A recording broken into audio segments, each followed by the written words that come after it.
Alhamdulillahilladzi anzala ala abdihi alkitaba wa lam yaj'al lahu iwaja qayyiman liyunzira ba'san syadidan min ladunhu wa yubashshirul mu'minina alladzina ya'maluna shalihati anna lahum ajran hasanah makithina fihi abada wa yunzirul ladzina qalu ittakhadallahu walada ma lahum bihi min ilmin wa la li abaihim. Amma ba'd, subhanaka la ilma lana illa ma 'allamtana innaka antal alimul hakim wa tub 'alaina innaka antat tawwabur rahim. Rabbi zidna ilman warzuqna fahma. Allahumma arhamna bil Qur'an waj'alhu lana imama wa nura wa hudaw wa rahmah. Allahumma dzakkirna minhu ma nusina wa 'allimna minhu ma jahilna warzuqna tilawatahu ana al-laili wa atrafan nahar. Amin ya rabbal alamin. Alhamdulillah, alhamdulillahirabbil alamin.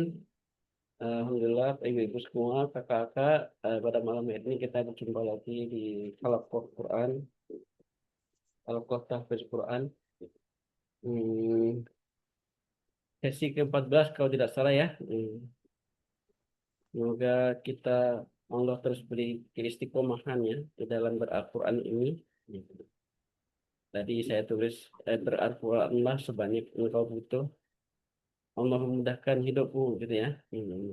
Karena dengan Al-Quran, dengan berinteraksi dengan Al-Quran, dengan tilawah, dengan tahfiz, dengan tadabbur, dengan mengkaji tafsir itu Allah mudahkan. Kita akan melihat bersama, nonton bersama tadi film yang saya share ya, video yang saya share nih.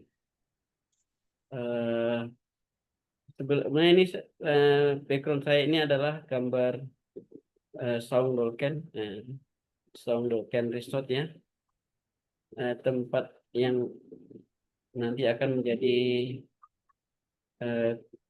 tempat mukhayam kopi darat pecinta Quran ya. Tadi bulan Januari 9, 10, 11. Kalau insya Allah masih libur tanggal-tanggal itu. Jadi ya Bapak Ibu kalian yang ingin kopdar, ingin ketemu dengan kakak-kakak, mudah-mudahan kakak-kakak juga bisa ikut. Kalau nggak bisa, mudah-mudahan ya bisa ikut. Di sini ada yang daftar satu nih dan udah bayar lagi. Bu Vita, wah keren banget Vita tuh. Masya Allah ya, mudah-mudahan nyampe Ustadz udah berniat. Termasuk pendaftar awal, termasuk pendaftar awal yang lain ada juga. Ibu ada.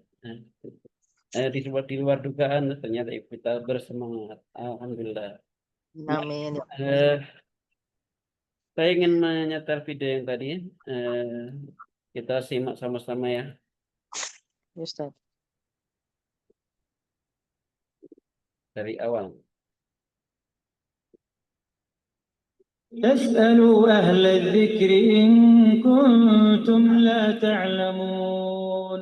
قال أحد تلاميذ عماد الدين إبراهيم بن عبد الواحد المقدسي: أوصاني يعني شيخي وقت سفري فقال: أكثر من قراءة القرآن ولا تتركه فإنه يتيسر لك الذي تطلب. Bentar. Ini videonya cepat, jadi saya harus stop ya biar kita memahami ya. Jadi syekhku pernah berwasiat kepadaku ketika aku hendak pergi safar. Wasiat itu pesan ya. وقت سفري فقال: أكثر من قراءة القرآن ولا تتركه. Perbanyak baca Quran dan jangan tinggalkan. Ini tilawah ya. Tilawah bisa, murojaah bisa. Jadi membaca itu bisa bil ghaib, bisa bin nazar gitu ya. Bin nazar itu melihat mushaf, melihat HP ya. Kalau di perjalanan boleh ya.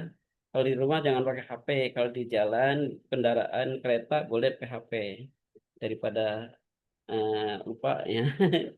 Jangan tinggalkan tilawah. Jadi sepanjang jalan itu tilawah. Kalau memungkinkan, kalau tidak desek-desekan. فإنه يتيسر لك الذي تطلبه على قدر ما تقرأ. Jadi karena apa yang ingin engkau cari akan dimudahkan sesuai kadar bacaan Al-Quranmu. Makanya saya tulis tadi begitu ya. Berapa butuh kamu pertolongan dimudahkan oleh Allah, sebanyak itu kamu membaca Al-Quran. قال: فرأيت ذلك وجربت murid ini berkata, dan faktanya memang demikian dan sudah sering aku buktikan. Jadi dia sudah punya testimoni ya. Jadi membaca Al-Quran memudahkan segala urusan. كثيرا فكنت إذا قرأت كثيرا تيسر لي من سماع الحديث وكتابته الكثير Apa tadi? Itu lagi belajar hadis dan segala macam. Jadi jika aku banyak baca Quran, maka mudah bagiku untuk mendengar dan menulis banyak hadis. Mendengar dan menulis hadis. Jadi dia menulis hadis ya. Jadi termasuk ulama penulis hadis. Bukan karena kuliah ternyata ya, bukan, tapi karena memang dia gemar menuliskan hadis gitu ya, seperti itu. Jadi kalau kita punya proyek, punya tugas, punya ini, justru banyak baca Quran ya. Jangan jangan jangan beralasan banyak kerjaan, banyak PR, banyak tugas, nggak sempat baca Quran. Itu pemahaman yang salah ya. Nah, pemahaman yang salah. Kita akan lihat kenapa harus begitu. Jadi bukan meninggalkan lakukan dalam kesibukan. Justru dengan baca Al-Quran itu akan memudahkan kesibukan kita. وإذا لم أقرأ لم يتيسر لي. Jika aku tidak membaca, maka sulit bagiku melakukan ya tugas-tugas ya. القرآن الكريم كتاب مبارك. Kitab yang penuh berkah. Berkah dalam segala hal. مبارك في كل شيء يكفي أنه كلام ربنا جعل. Apa tadi? Cepat banget nih.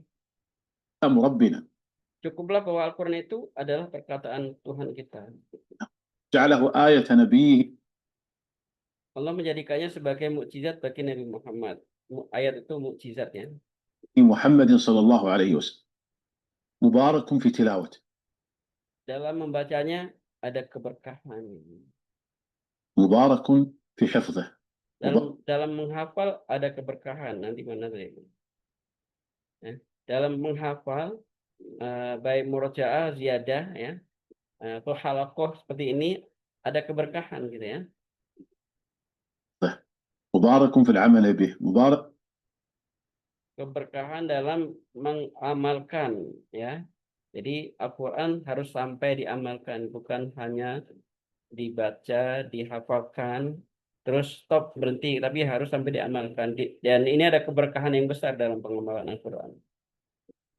في العمل به. مبارك في التحقق. Keberkahan dalam berhukum kepadanya, jadi menjadikan landasan hukum. إليه.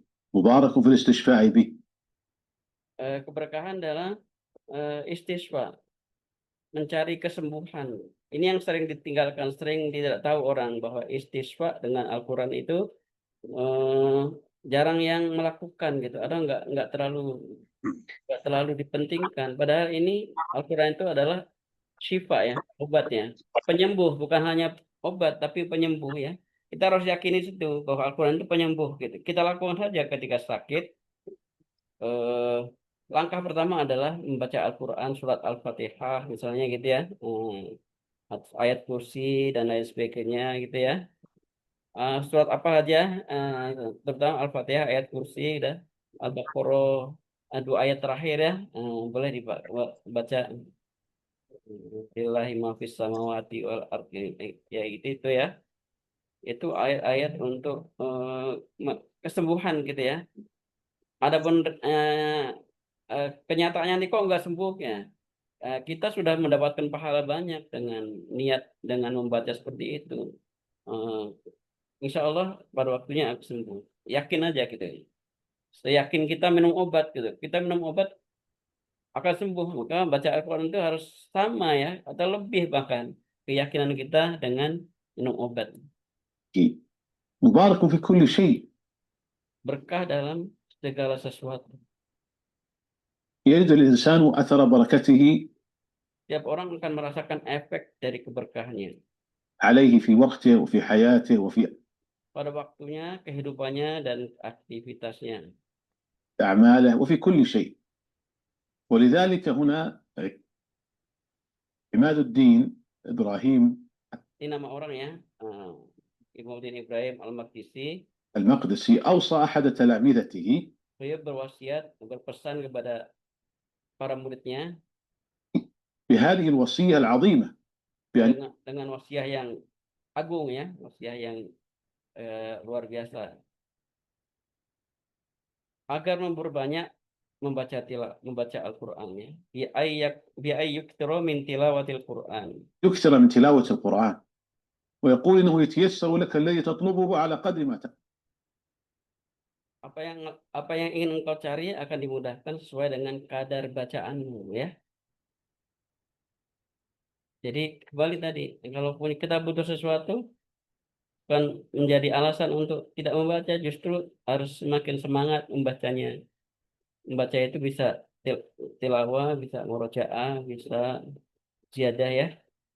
اقرأ، يعني تتيسر لك أعمالك الأخرى Kegiatan ibadahmu yang lain akan dimudahkan juga إذا أكثرت من تلاوة القرآن الكريم. jika kamu banyak baca Al-Qur'an. يقول هذا الذي قد عمل بهذه الوصية Murid yang menjalankan berkata, murid yang melaksanakan pesan itu berkata, هي الوصية جربت هذا كثيرا فرأيت ذلك. jadi dia memberikan testimoni kayak kita minum obat, minum herbal atau apa itu, resep, testimoni, pembuktian gitu ya. Aku sering menjalankan itu, wasiat itu dan ternyata benar. فكنت إذا قرأت كثيرا تيسرت الأعمال لي وتيسر ما أطلب.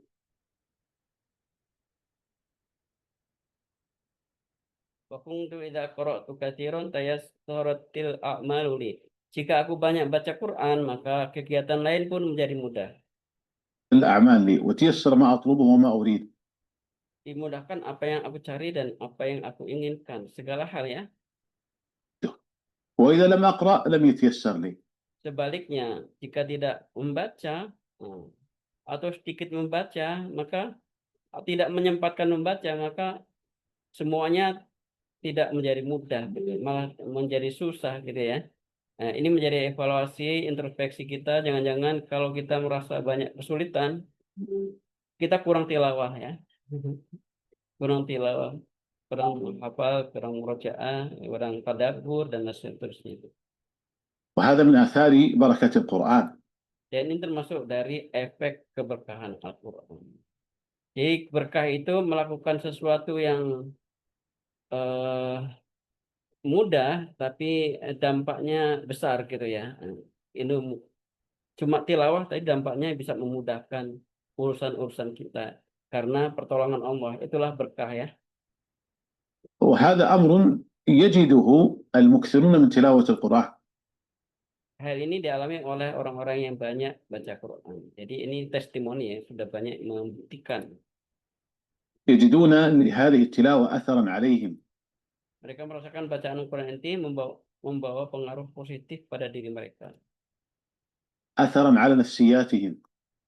Pengaruh positif pada jiwa ya, pada jiwa, pribadi, ketenangan jiwa gitu ya. أثرا على بركة الوقت. Keberkahan waktu ya.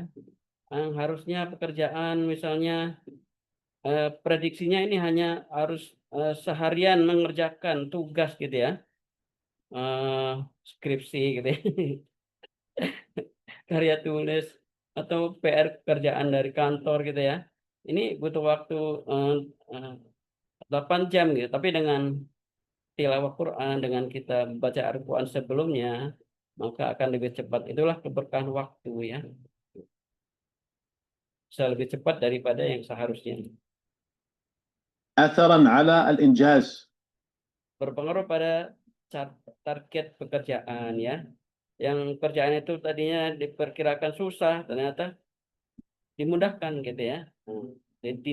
Dipercepat apa namanya, menyelesaikannya. أثرا وبركة على حياتهم كلها. Pengaruh dan keberkahan pada seluruh lini kehidupan. Jadi bukan masalah kerjaan aja, tapi seluruh kehidupan ya. Masalah rezeki, masalah ketenangan jiwa, masalah rumah tangga gitu ya. Masalah anak gitu. Masalah jodoh juga ya. Termasuk ya. Masalah jodoh juga jangan dilupakan, itu masalah, bukan masalah sebenarnya. Jadi yang kita anggap masalah gitu ya. Padahal itu adalah takdir Allah. Maka Allah akan mudahkan sesuai yang dengan yang kita inginkan. Insya Allah. فهذا القرآن بركاته عظيمة ومتنوعة. Al-Quran memiliki keberkahan besar dan beraneka ragam. Mutanawi'ah. Adimah wa mutanawi'ah. فهو كتاب ربنا عز وجل، كتاب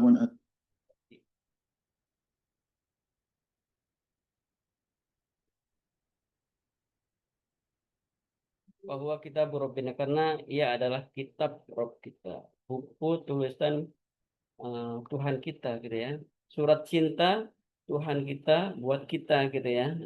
Itu lebih lebih greget terjemahannya. عز وجل، كتاب أنزلناه. Kitabun anzalnahu ilaika mubarakun, kitab yang kami turunkan untukmu dengan penuh keberkahan ya. Udah didedikasikan Al-Quran itu diturunkan kepada manusia ya. Bukan kepada Nabi Muhammad saja, tapi kepada umatnya juga dengan penuh keberkahannya.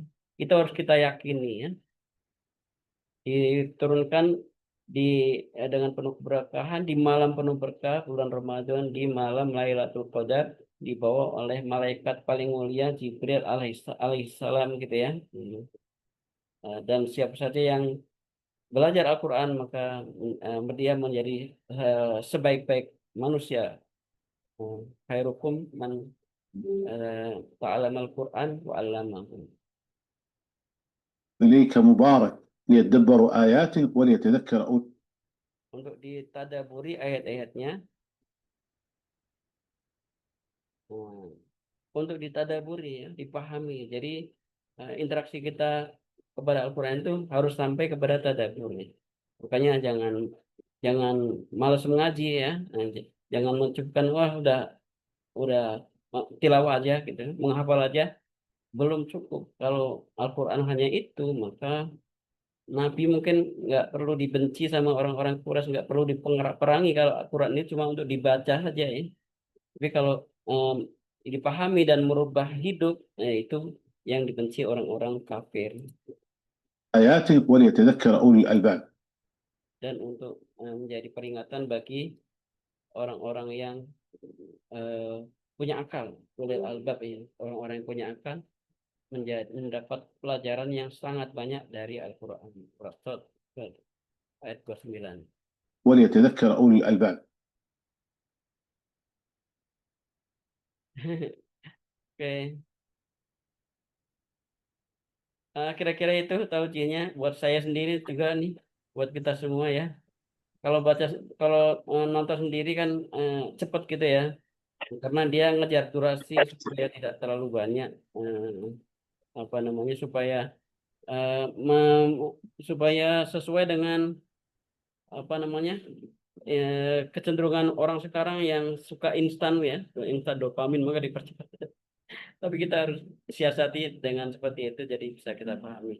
Jadi sebut sebanyak apa kamu butuh dimudahkan oleh Allah, sebanyak itulah kamu harus tilawah, berinteraksi dengan Al-Quran. Kesimpulan yang harus kita ambil seperti itu. Jangan sekali-kali berhenti, maka berhenti interaksi dengan Al-Quran sama saja kita mencari masalah ya. Di ayat lain, waman a'radu an dzikri fa innalahu ma'isyatan dongkan. Siapa yang berpaling ya, meninggalkan an dzikri dari peringatkanku dari Al-Quran, fa innalahu ma'isyatan dongkan. Maka baginya kehidupan yang sempit ya. Dan ayat-ayat senada dengan banyak. Jadi menjauh dari Al-Quran akan membawa kehidupan yang sempit. Jangan pernah pensiun, jangan pernah berhenti, jangan pernah istirahat ya. Istirahat itu dengan sholat ya. Istirahat dari tilawah itu nggak ada ya. Istirahat itu justru dengan tilawah, dengan sholat sunnah. Itulah istirahat yang sebenarnya. Bagaimana Rasulullah ketika mengajak sholat berjamaah kepada sahabatnya, kepada Bilal nyuruh azan, ya Bilal arihni bis sholat. Wahai Bilal, istirahatkan aku dengan sholat gitu ya. Maksudnya segera azan udah masuk waktunya. Arihni bisolah, segera azan biar kita sholat berjamaah, dan itulah istirahat buat Nabi dan para sahabat. Arihni bisolah, istirahatkan aku dengan sholat. Nikmati sholat itu sebagai istirahat karena kita berhadapan dengan Allah dengan segala kekhusyuan, ketenangan, keseriusan dan ketawaduan gitu ya. Kira-kira seperti itu, Bapak Ibu rahimahullah. Bapaknya nggak ada ya. Kita belajar bersama dari video tadi. Bila taufiq wal hidayah. Assalamualaikum warahmatullahi wabarakatuh. Waalaikumsalam warahmatullahi wabarakatuh.